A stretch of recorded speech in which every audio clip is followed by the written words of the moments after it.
Click those tongs. Click. All right, and welcome back to another episode. Today's episode, Keith had the pick of the band and the recipe, so we're going to get into Led Zeppelin and some chicken and sausage gumbo. Looking forward to this one because I've been wanting to do my own gumbo for a while. Moving here from California, I'm a little intimidated with all these great cooks out here. Nah, bro, you got that. I've eaten your food. You got it. You just need a few pointers, and you'll be an honorary Cajun, man. Hey, look, yeah. So I've been called worse. Oh no, you're good, man. So we picked Led Zeppelin. I started doing my research, and I texted Jim. I said, dude, we could have like 5 shows on just Led Zeppelin because it's so much information, so much history, so much. I mean, they could be declared arguably the greatest rock and roll band of all time, without a doubt. Without a doubt. I mean, some of their songs are just so iconic. I mean, I started doing my research and I had this thing where it pulled up like the top 30 songs, and I was like, wow, I forgot about that one. Wow, I forgot about that one too, man. Woo! I mean, you could talk about your Beatles and your Stones and even the Who, but when you talk about like the next genre of rock that came in and who was the pioneers of hard rock, and I dare I say even metal. I mean, because it all had to start from somewhere. There's always two bands that come up as like the first true hard rock band. Led Zeppelin's always number one. And then if you're talking the metal side, you're talking about Black Sabbath, which that's a whole nother show. Yeah, and both came from across the pond. Yeah, but yeah, Zeppelin, no denying the playing, the singing. I mean, they took blues to another level. You stole my thunder, bro. I was about to say, Robert Plant. I mean, they love the blues. I mean, to the point where one of his, I think he has a place in New Orleans, or he frequents New Orleans a lot because of the culture and the music down there. And I think he might even married a little Cajun or a little Creole girl. I don't know. Yeah. Or maybe got one on the side. I don't know. Let's start a rumor, bruh. Rock stars. What are you going to do? So okay. So talking about the music, let's just kind of start. I mean, we were talking about it before the show. Which one do you want to start with? Let's just start with this one, guys, and let's just amp up a little bit. Here we go.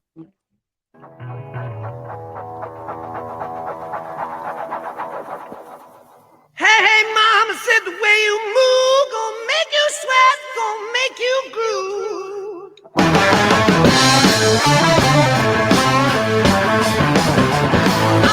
Child, way you shake that thing gonna make you burn, gonna make you stay. That voice. Hey, baby, when you walk that way, watch honey drip, can't keep away.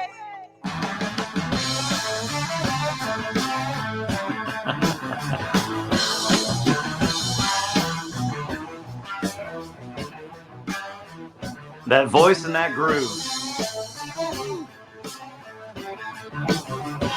Oh, yeah. Oh, yeah.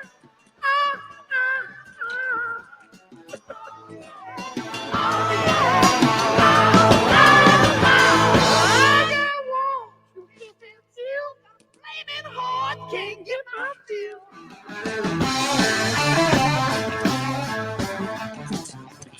Oh man, we could do this. This could be the whole show. I know. Let's just listen. Let me take the reverb out. Let's have a listening party. I was trying to remember that lick. Let me try to get close to the mic. Yeah, get it. Can't hear it. Yeah, we can't hear it. But yeah, we got a new toy, guys. I mean, we getting professional and stuff. We got this thing like watch. We got a studio audience now. It's always getting better. We got our video formats lined up. We're looking good. That's right. Best we can, anyway. So okay, so they started in London, but they didn't start out as Led Zeppelin, right? Jimmy Page was the one of the key members of the band called the Yardbirds. That's right.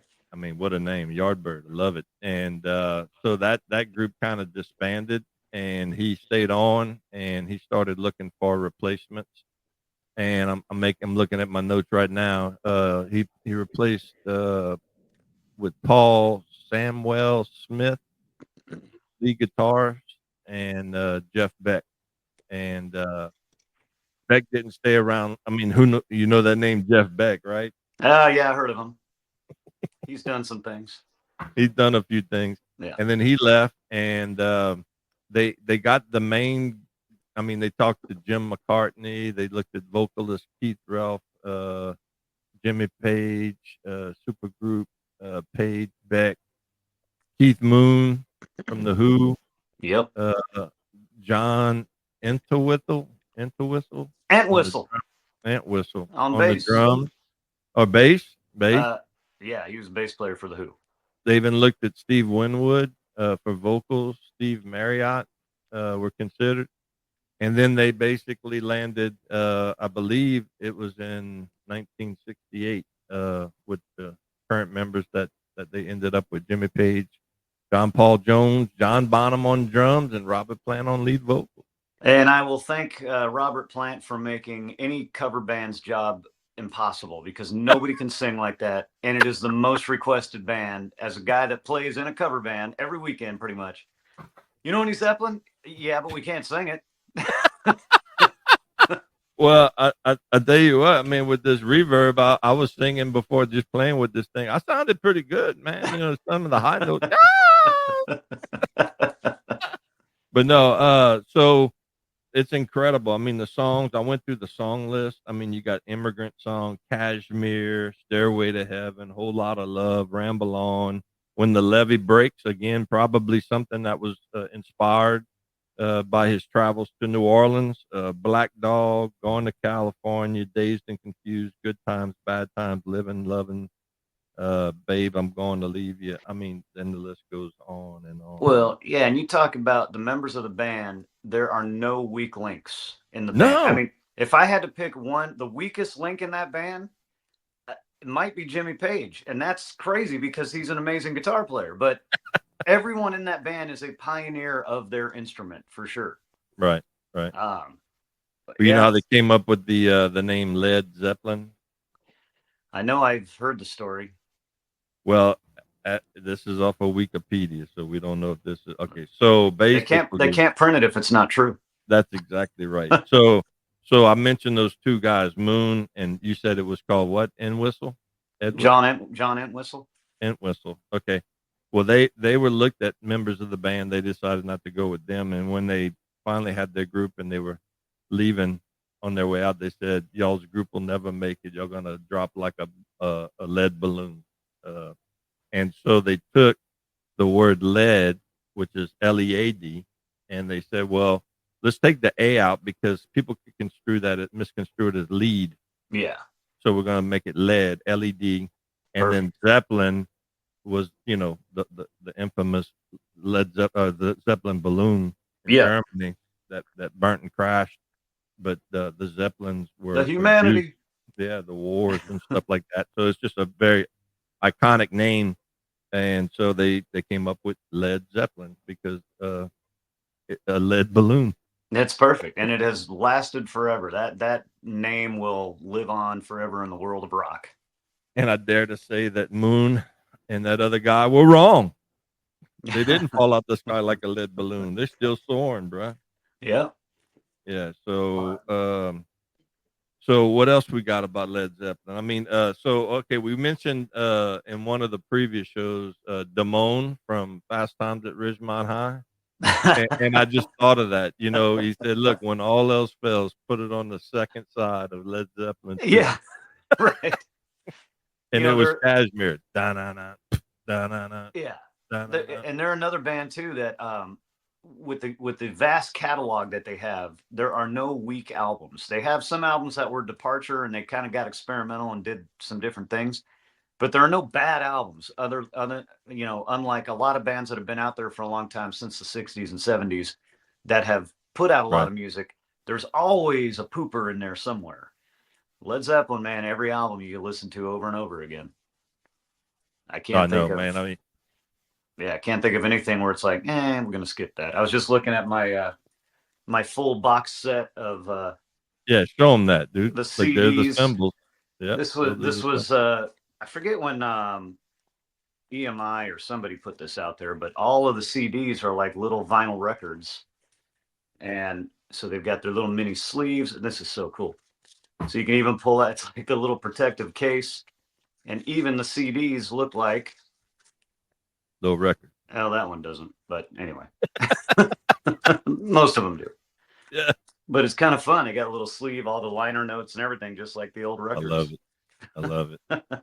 So at some point, we're probably going to do a show, part 2 on Led Zeppelin. And we also talked about probably needing to do a part 2 on Van Halen, because we there was so much we couldn't even cover. There's so much. So much.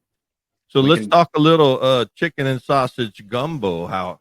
Yes, let's, because I need to know. Okay. So I mean, again, we talk about this, man. You can go to 50 different Cajun households, and you ask the person, man, how'd you cook that gumbo? And you taste it, and it's great. And from start to finish, and you're gonna hear 50 different versions of how to cook a great gumbo. Yes. I'm just gonna tell you how I learned from my grandfather, from my mom and dad. It's just how I learned. So what I like starting with, my wife is she doesn't like a gumbo with bones in it, but to me that's where the flavor's at. She when she makes a gumbo, she normally uses just chicken breast because she doesn't like dark meat, and I love dark meat, and so it's kind of a inner household squabble, arguing point. But I was making the gumbo yesterday, so I got to pick what meat went in the gumbo. There you So go. so what I like is I kind of keep it simple. Instead of using the whole chicken, some people use, an old hen or something like that. I just get a pack of boneless, skinless chicken breasts. I get a pack of boneless, skinless chicken thighs, and I get a pack of legs. Normally about 4 to 6 drumsticks. I love a drumstick. Love the meat off of the drumstick. I love the flavor that the bone marrow kind of imparts into the gumbo. So anyway, you start off by seasoning that with your favorite Cajun seasoning, and we hope that it's extra Cajun. And I season it really generously.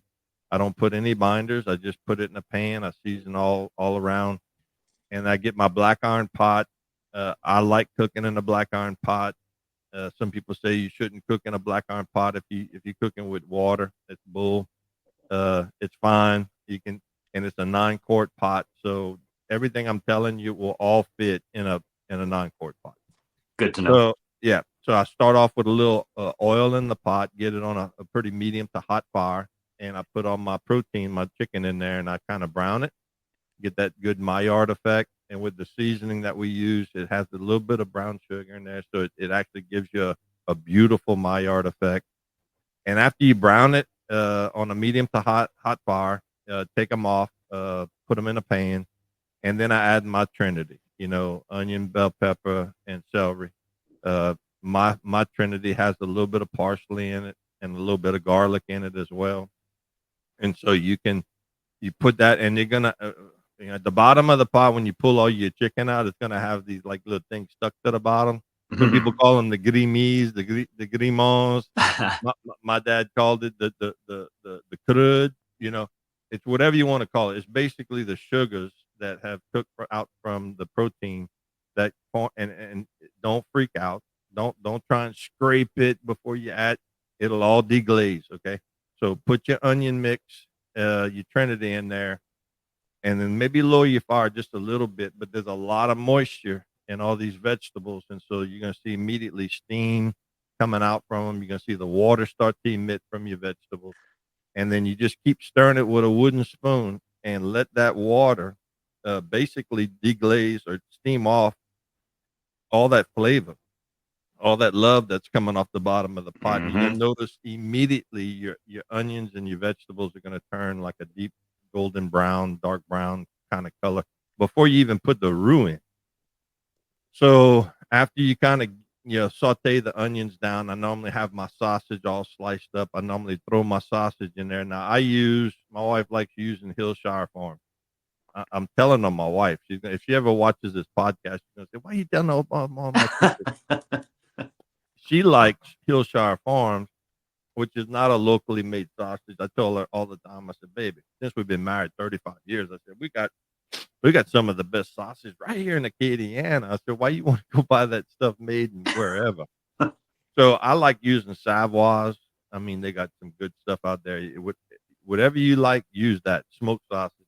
And I normally come back with a couple of links of smoked sausage from my butcher. He does his own pork smoked sausage, gives it a lot more flavor. They put a lot more smoked flavor on their sausage. So I got two kind of sausages going on in there. One more for flavor, one more for the uh, aroma, if you will.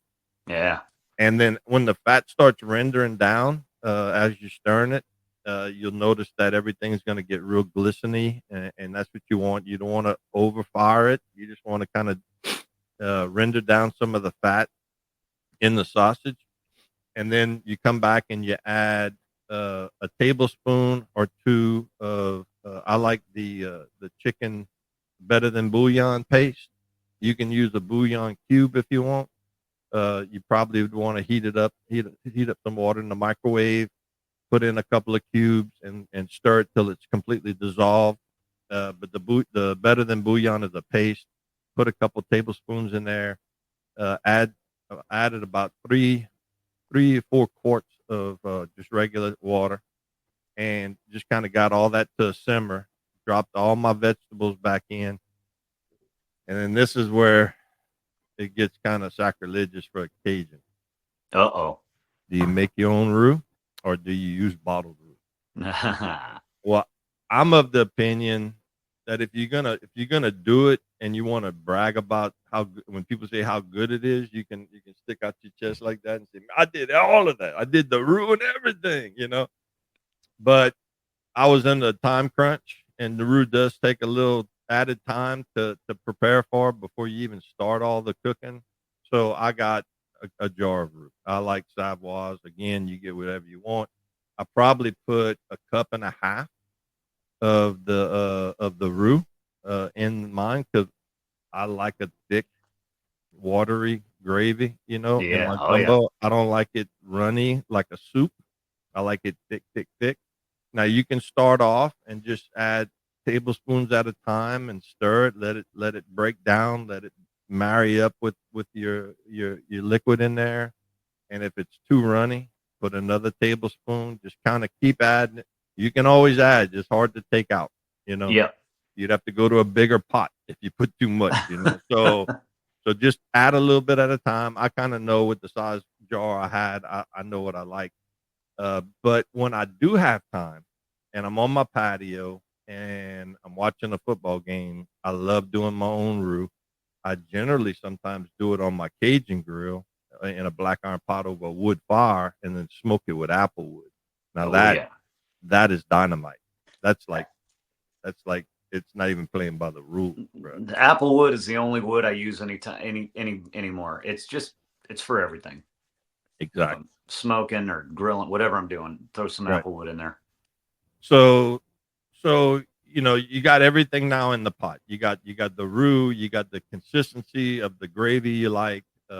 It's to the top. And you got all your chicken in there, you got all your sausage in there, and you just put it down on simmer and put the lid on it. If you have things to do, what I've done before is put the lid on it, set your oven to 350 and stick it in the oven, and it'll keep cooking, you know, all the way around. It's not just coming from Yeah. underneath. It's like basically a Dutch oven at that point. So you can do that.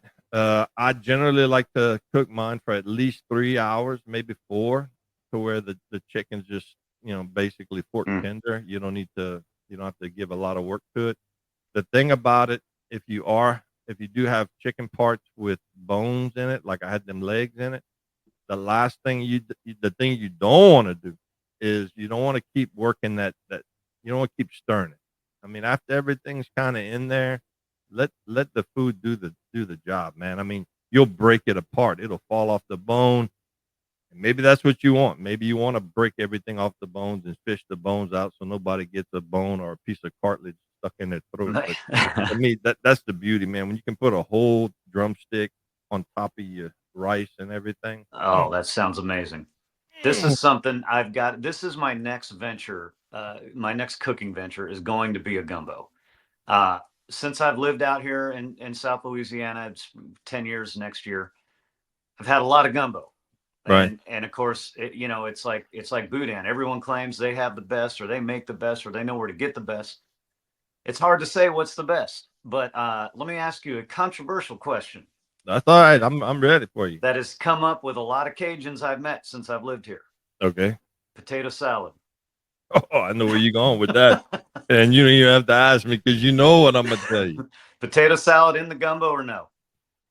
In the gumbo. That's what I mean. I love in the it. gumbo. And in some of the most Cajun-y Cajuns I've met say potato salad in the gumbo, and on the other hand, some of them say absolutely not.